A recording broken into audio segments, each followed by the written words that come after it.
From Channel 2, this is NewsCenter 2 Late Edition.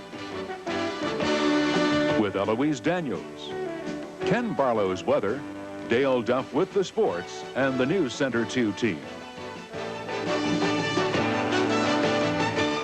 Good evening. After nearly a full day of surveillance, Bangor police tonight arrested a Bangor man for allegedly assaulting his wife this past Saturday. Max Parks of Old Capehart was arrested outside a friend's house on Dalpines Court in Capehart about 8 o'clock this evening. When police picked Parks up, he was carrying a shotgun. Parks was taken to the Bangor Police Department for questioning. And Police Captain Tom Placella there said Parks is a Vietnam veteran and is undergoing treatment for post-traumatic stress disorder. Placella says police got word that Parks was threatening to kill himself, so police decided to watch Parks' house and try to get him to come out. After Parks was picked up this evening, police searched the house and found a number of handguns and shotguns and some ammunition.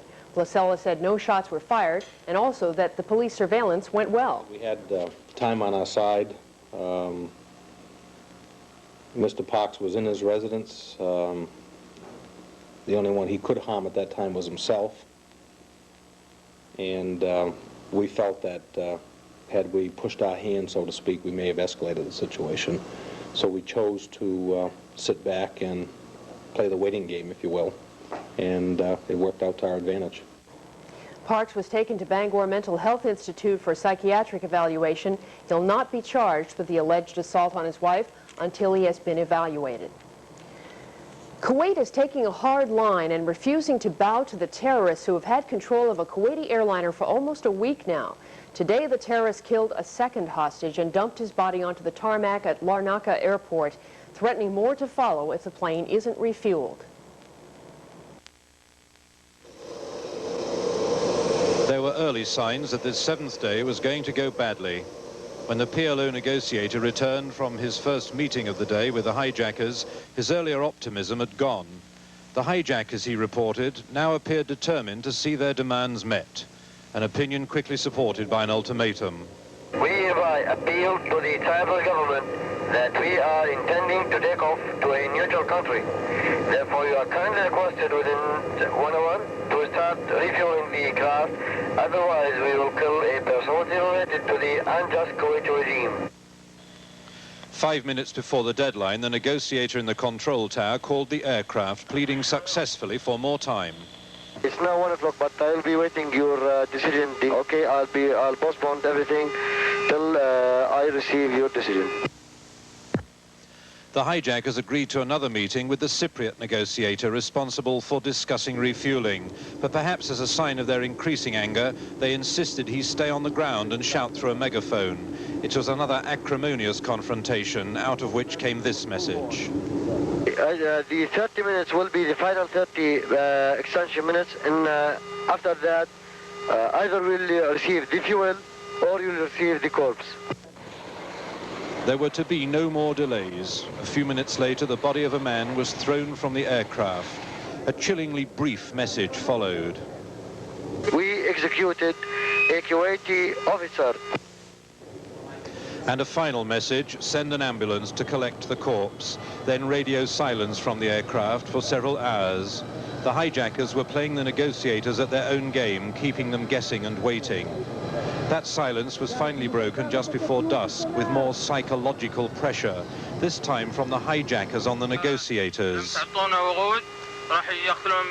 The faltering voice of one of the passengers saying in Arabic, "Give them fuel or they will kill us," and a personal message for his family in Kuwait.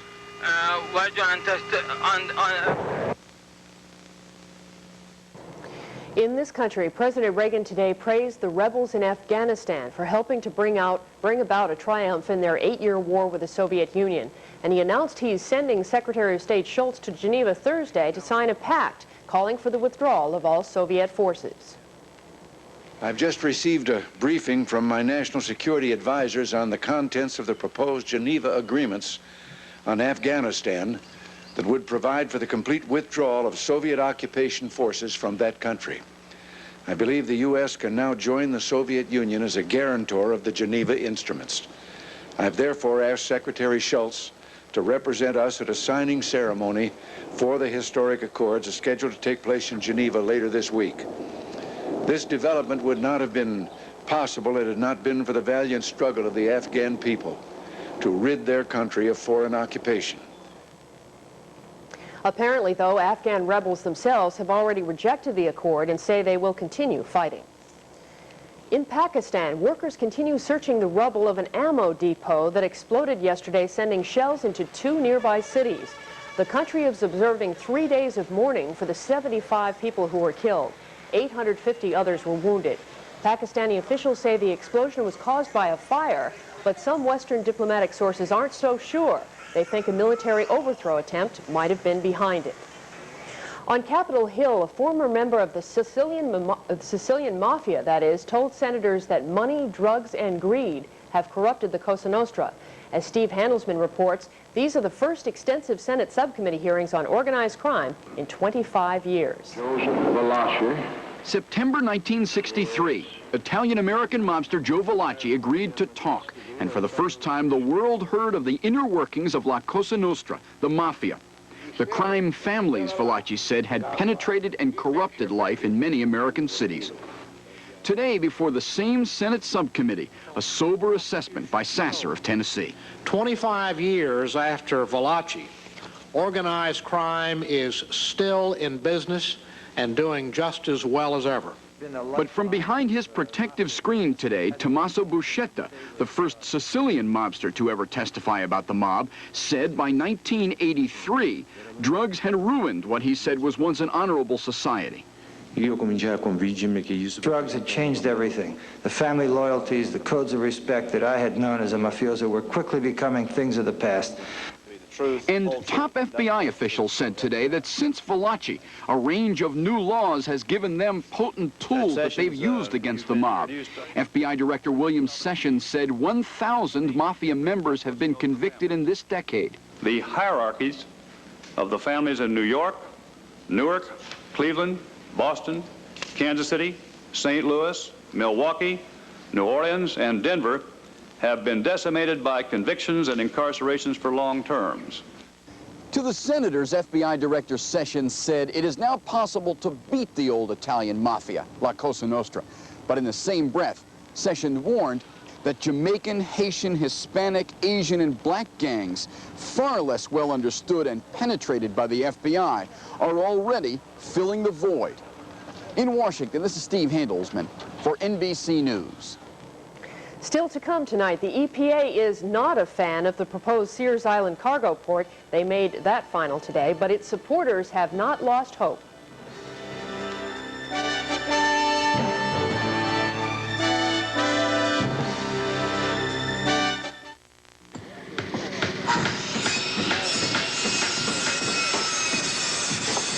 Hey, you and Linda are going to have a great place here. Yeah, we're dying to move in. 2 more weeks, right, guys?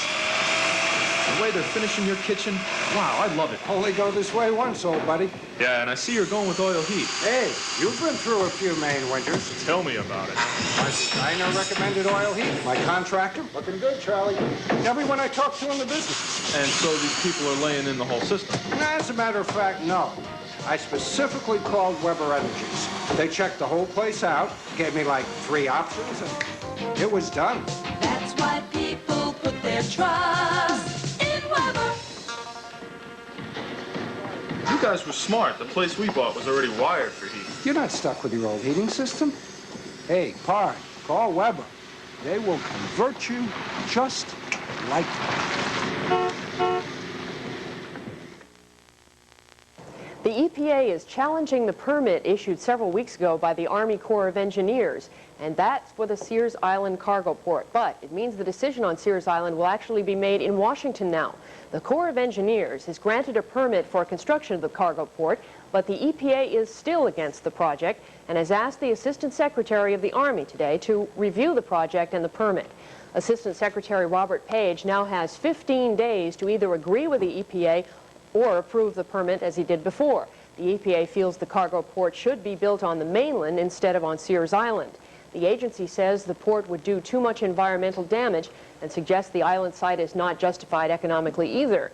The EPA could continue fighting the project. The state of Maine has promised to go to court if that's what it takes to get final approval for the cargo port.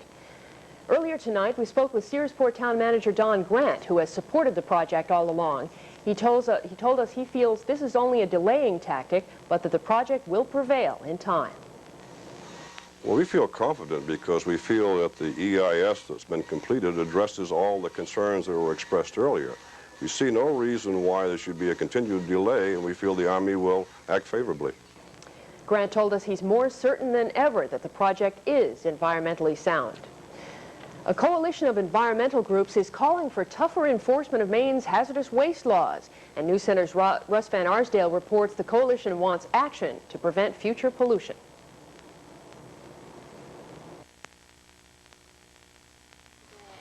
Problems at some of the sites are well documented. Federal authorities took charge of the Union Chemical site in South Hope when the state didn't have the resources to clean it up. Saco Defense is another site that activists include among their list of Maine's 10 worst. They also point to LCP Chemical Company in Orrington.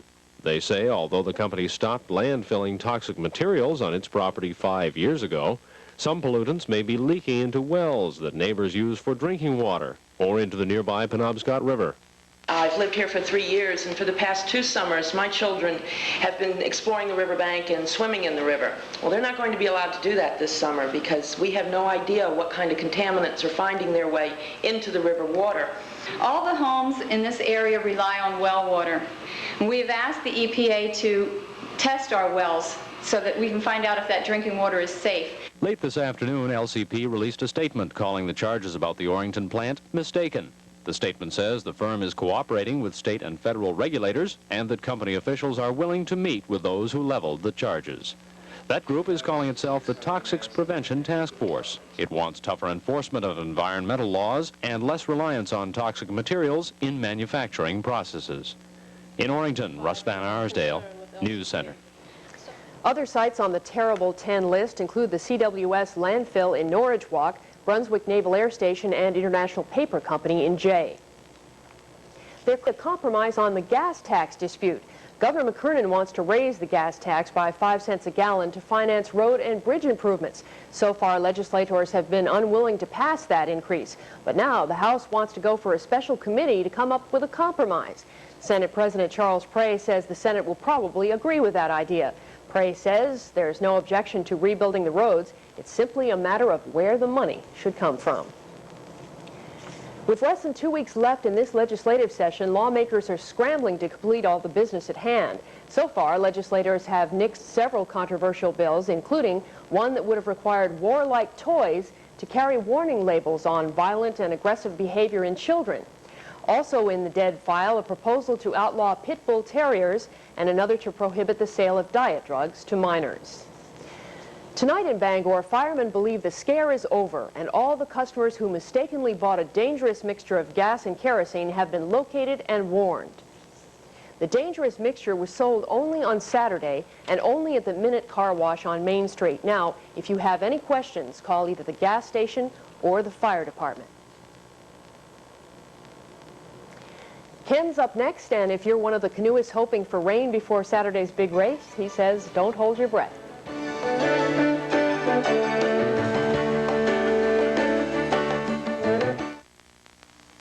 I got a different kind of face, a different kind of smile. Check it out. A different kind of grace. I go at my own pace. I got a different kind of style. At Pearl, we find out what makes you different. That's what makes us different. You not only get your glasses fast, you get just what you're looking for. I got a different kind of style. Yes, I do. What does it take to become the #1 dealers in New England and stay #1? Well, your local Ford dealers know. Now at your New England Ford dealer, there's big savings on the newly redesigned front-wheel drive Ford Tempo. You can get a $500 cash bonus, and you can save $1,000 on the special option package. That adds up to a savings of $1,500. So go with #1 for a great deal on the #1 cars and trucks in America, your New England Ford dealers. Visit Dover, where service and quality come hand in hand. McCusick Petroleum not only has heating systems which they install and service, they also have fuel delivery with cash discounts. At Richardson's Furniture, you can find flooring and carpeting by Mannington, Armstrong, and Target. You'll also find everything in furniture at Richardson's Furniture. Riverside Florist has fresh flowers for any occasion, weddings, proms, holidays, any type of celebration. Stop in and browse a selection of dried and silk arrangements. Visit Dover today. So we're in for more than just a break and a few clouds. We're in for some sun. Yes, it's one of those days or nights where I can promise you some sunshine tomorrow. Just how much is another question. Outside right now, starting to clear up. Finally, it's been cloudy now for days on end. 34 degrees here in Bangor. Humidity, which has been so high the past several days, is finally beginning to drop now down to 38%. Winds still coming out of the northeast, though. 14 miles per hour. They'll gradually back around to the north as the high pressure area begins to build in, and we have a rising barometer from 30.10. The high temperature today was 46 degrees. You see there the normal is 49, so we got close, and also the low temperature is the current of 34 degrees. Well, at 11 o'clock, this is the way things look. Lots of clouds still just to our south. All along the coastline, the clouds continue now to move on towards the south. Now remember, there's been a storm system sitting to the southeast of Sable Island, which is out in here. The storm is way off the coast, but it's been circulating the clouds up and around. Well, finally, the clouds are beginning to push away, and we're not going to see any more of this kind of overcast condition until maybe Thursday. So we do have some more clouds coming in for the end of the week. But until then, it looks like some clear skies to start things out tomorrow, as we have outside right now. That's letting temperatures drop quite rapidly in Holton. It's already down to 28 degrees, and a few clouds tomorrow afternoon. On today's high temperature map, we can see that temperatures, well, they weren't too bad, right around where they should be this time of year. 47 down at Rockland, 46 degrees here in Bangor, 38 though out at Eastport. They had some snow flurries this morning around Eastport. 56 degrees at Laconia. See there, the sunshine really going to work there. Also around the western portion of the state, 50 degrees. All kinds of record highs out in California, all the way up to Washington State. There were 14 record highs set today out that way. Cool, very cool temperatures in the Gulf states, though. And for us, well, seasonal temperatures, that's the way it's going to be for the next several days. Lots of clouds again. You can see them off the coastline especially. Finally, again, they're beginning to push away. We have good news coming up the next couple of days. You see this clear band in here, and then another front approaching. This front and also the storm to our south won't really play a part now, whether the storm to our south will stay south and the front will gradually dissipate as it moves towards us. So just a couple of clouds coming up. Otherwise, we have a big area of high pressure. You see it here.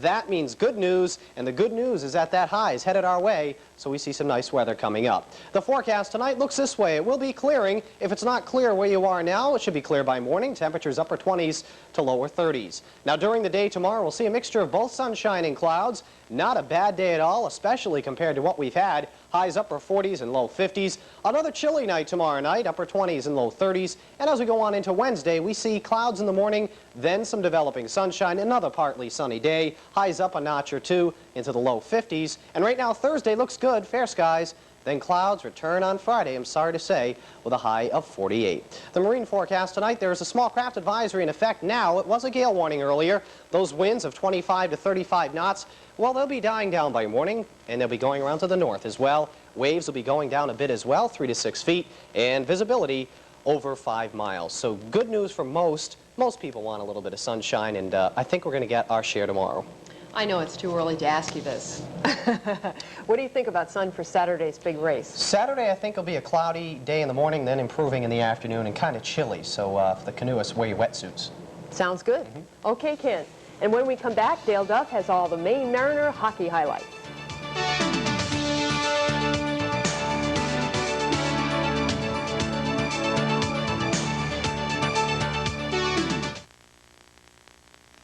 It's me, Monty. Look, how many years have we known each other? Have I ever offered you a deal on seafood? No, and you know why? There never was one until now. Because at Bonanza restaurants, you can get a dinner of all the tender golden shrimp you can eat, only $6.99, plus a free trip to Bonanza's Fresh-Tastics food bar, and all you can eat Bonanza in itself. Ladies and gentlemen, the deal lives on. All you can eat shrimp, just $6.99 at Bonanza.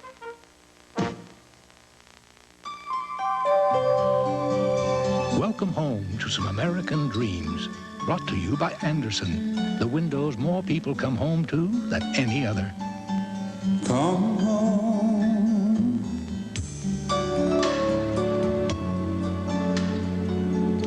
this 84-page book of window ideas at these Anderson dealers. Visit EBS Building Supplies, Levasseurs Hardware, and Rangeley Lakes Builders Supply.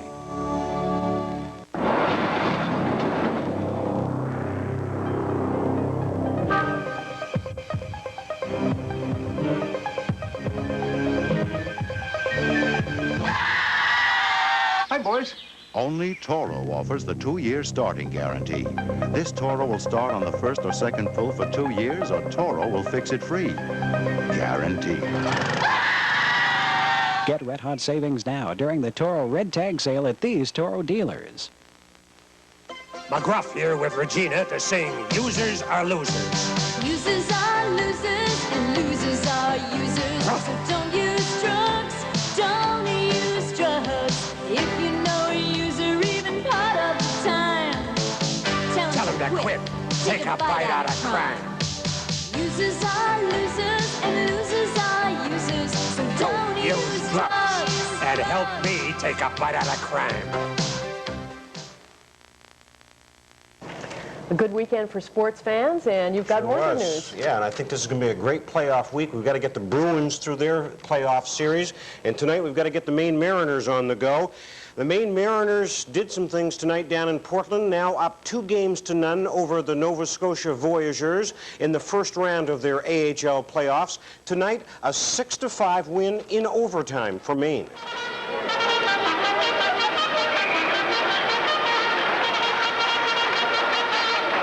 Well, not a bad tune, but the Mariners played a little flat for most of the night, trailing right up until the last minute when they jam it in front and number 21, Dave Pizzine, scores.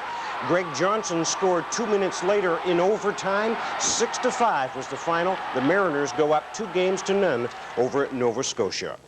Well, the University of Maine pitcher Dale Plummer has been named the ECAC Pitcher of the Week, and why not? Plummer threw a 2-hit shutout against Central Connecticut on Saturday. He struck out 11, walked just 2 in some windy conditions. The win he got Maine off to a great start for the weekend. It ended up in a weekend sweep of Central Connecticut. Well, the Red Sox did not play today. The game with Milwaukee was postponed at Fenway because of cold weather. They'll try again tomorrow. And by the way, Rich Gedman will probably be out at least a month with that foot injury. Other American League East action today, the Blue Jays and Yankees. This is Toronto's Kelly Gruber with a Sunfield double. The Jays go on to pound New York 17-9. The Yankees' first loss, but Billy Martin is still the manager tonight. Let's move on to cold and windy Cleveland. Fans, though, had a lot to cheer about for the Indians. Corey Schneider drilling one down the line. It'll drive home 2 runs. The Tribe pounds hapless Baltimore 7-2. And in the National League, the Phils and the Pirates. This is the Pirates outfielder Mike LaVallee hitting a double up the gap, and it clears the bases. And it was a 5-1 win for the Bucks over the Philadelphia Phillies. Well, with just 5 days to go before the Kenduskeag River race, I can report to you tonight that Naval Jelly will be entered. Actually, it's Naval Jelly 2. The first one got smashed during last year's race. Tonight, Naval Jelly 2 was tested for the first time. Doesn't get much better than this. Doesn't get much longer than that either. You having fun yet? Don't let it go. Don't let it go. You don't even have a line on it. Now don't go too fast, and we'll just disappear right over the horizon. All right, let's turn around.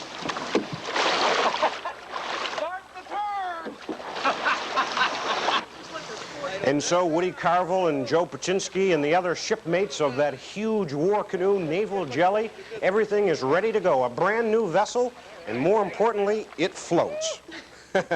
They were worried about that. That is a huge craft. Just how long is that? I don't know exactly, but a long, long way. We're going to check that out. In fact, we've been following the building of this boat ever since. I should remind fans that a couple of years ago, this is the same crew that, as they came down through 6 Mile Falls at the bridge there on 6 Mile Falls, they had a pizza delivered down on the rope. Oh, my goodness. And they had a pizza about halfway through the race. So these guys are having lots of fun, which is what the canoe race is supposed to be. And their craft got smashed last year, but the return of the Phoenix. That sounds good. Any idea how they're going to top their pizza from the other year? They say they've got something planned. They don't have it revealed yet, but they say they're going to do something special. And we will doubtless have that live. We'll be there live, That's yes. right. And we'll be back. Got a different kind of face, a different kind of smile, a different kind of grace. I need my own space. Got a different kind of style. At Pearl, we find out what makes you different. That's what makes us different. You not only get your glasses fast, you get just what you're looking for. Got a different kind of style. That's right. Freedom of choice is what makes America great. That's why Dow Motors offers you 6 lines of cars under one roof. Cadillac, Buick, Olds, Pontiac, GMC truck, and Jeep, all at Dow Motors. From our friendly and knowledgeable sales staff to our recently enlarged service facility, you'll be glad that you chose Dow Motors. So visit Dow Motors in Ellsworth and exercise your freedom of choice. We Bangor kids are building our own creative playground at Fairmount Terrace Park, and you can help. We need to collect 2 million pennies by April 30th. And if we do, we'll hold the Guinness World Record of the most pennies collected anywhere. Look for canisters in stores all over Bangor. Won't you dig deep and give us all the pennies you have? After all, 2 million pennies isn't too much to ask, is it? Help the children build their own creative playground in Bangor. Donate your pennies for kids' sake. We've got a couple of big winners to report from tonight's 60th annual Oscar ceremonies. So far, the picture that has taken a lot of awards has been The Last Emperor. It has taken Best Cinematography and Art Direction.